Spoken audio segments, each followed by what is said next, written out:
If you are a scrapbooker, and you probably are if you're watching this video, then chances are you have tons of photos on your phone, right? And if you've ever found yourself kind of mindlessly scrolling, just searching for that one random photo, then stick around. I'm going to share my approach for finding, organizing, and scrapbooking my photos. Before we jump into my system, I highly recommend you do a weekly or monthly declutter, depending on how many photos you take. If you take a lot of pictures, you definitely want to do this weekly. And I recommend that you create a routine by picking a day and a time. Write it down in your planner. You're much more likely to accomplish this task if you write it down. And then checking that off the to-do list is so satisfying. Decluttering is super important, especially if you have beauties like this in your camera roll, that you took this picture, you texted it to your teenage son to be like, bruh, what up with this? I highly recommend you use their native language for better communication. But yeah, he didn't put his laundry away, so I texted him this photo as a reminder. This definitely does not need to be in our camera roll, so it's time to go Marie Kondo on these type of photos and delete it, because we're not going to scrapbook that picture, right? Also, be on the lookout for duplicates or blurry photos, or maybe those screenshots of random memes that you took along the way and they just got stuck in your camera roll. There is not enough storage space on our phones for those type of pictures. So if you just stay on top of it and delete those, you will thank yourself later. While creating this layout, I had commented that I came across these perfect photos, perfect for this paper, by searching the word snow on my phone. And this prompted a lot of questions and comments, so I thought this information would be helpful to include. Many of you have commented that I always have the perfect photos for my paper collections, and I have to admit, these are pretty darn perfect. The colors in the photo and the pine trees and everything work so beautifully, and that's why I was so excited to come across these photos that I had actually forgotten about, because I didn't take them. I was not there. The photos were shared with me, so I had forgotten they were in my camera roll, and I'll explain how I came across those here in a moment. But I used to, when I first started scrapbooking, I would start with the photo, and then I'd go find papers and products to match and complement the photos. Now I start with a paper collection and then go find photos to match.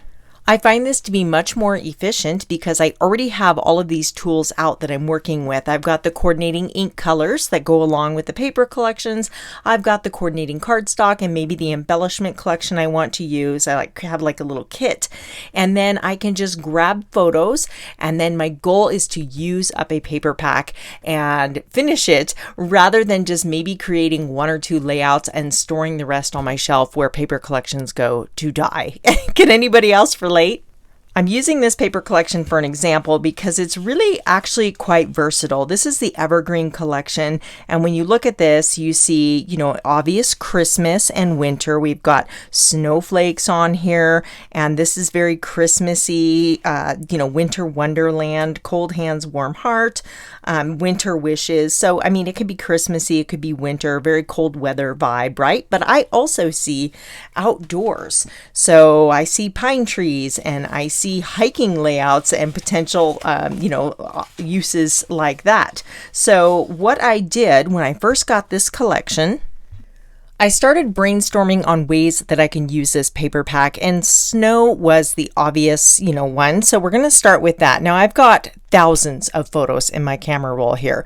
So what we're going to do is hit the little search icon, and it even will let you search by people and moments. We've got 1 year ago, winter, dining. It'll just suggest different things. You could even search by places or categories. So we're going to click in the search bar and type in the word snow. It has pulled up 540 photos that fit the description. So we're going to click see all. It starts with the oldest and then works its way down to the current photos. And now I can just kind of scroll through here and see what jumps out at me for this particular paper pack. There's my dog Murphy. Isn't he so cute with the snow on his nose there? And that's Flynn in the background. They're having a grand time out in the winter weather. But we're just looking. Some of these I have already scrapbooked. and you know, I should delete them off my camera roll. We'll get to that here in a moment. But yeah, I'm just basically looking for anything that jumps out at me. Now these photos, this is how you know, powerful this little search option can be. This was taken back in June, so it's a summertime photo, but there are snow on the mountains in the background, and it still picked up on that. Now I'm looking for some specific photos. So yes, there's 540 photos on here, but that's a lot better than 20,000 or whatever you may have on your camera roll.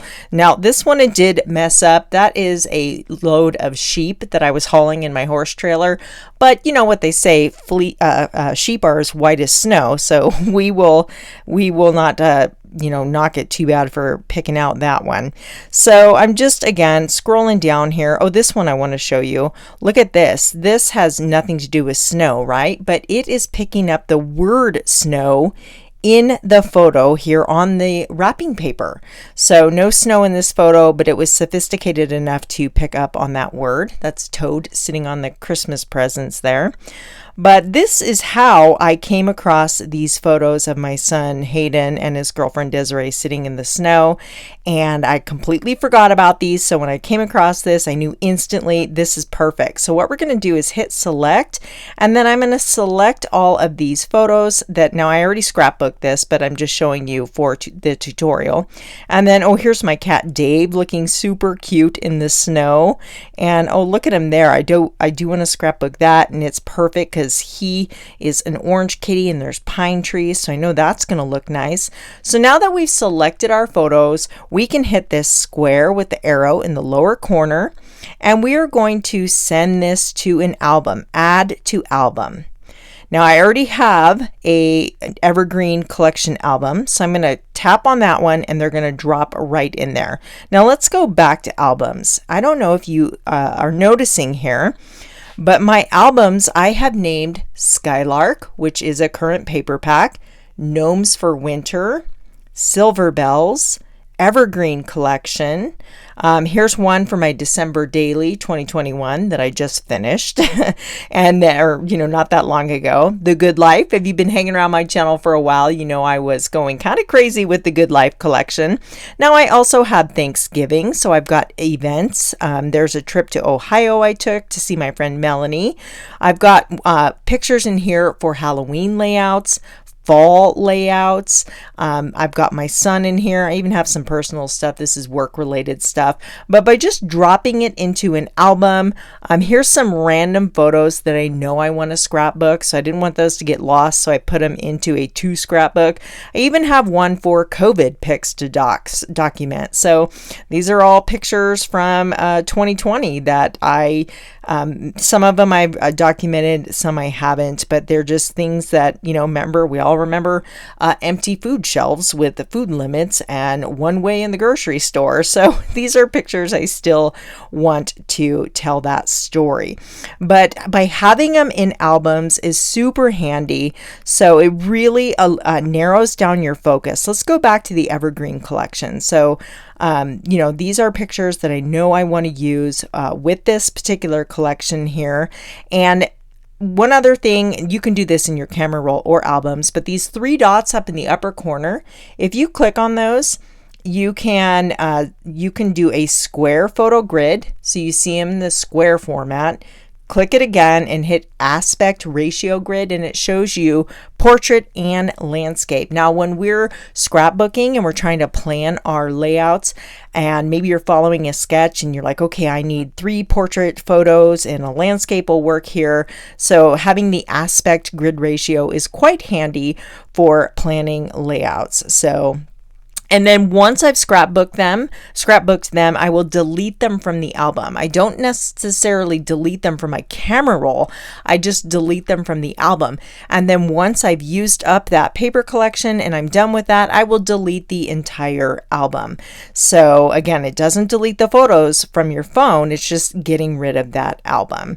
So this is really, really helpful in, you know, using up your supplies, using up the paper packs, and being more efficient. efficient. So let's go back to our search here, and then we're done with snow. So I also mentioned that this is great for outdoorsy paper, outdoors type photos. So I've typed in the word hike. Here, let me show you. Let me actually scoot these papers out of the way so you can see the layout a little bit better here.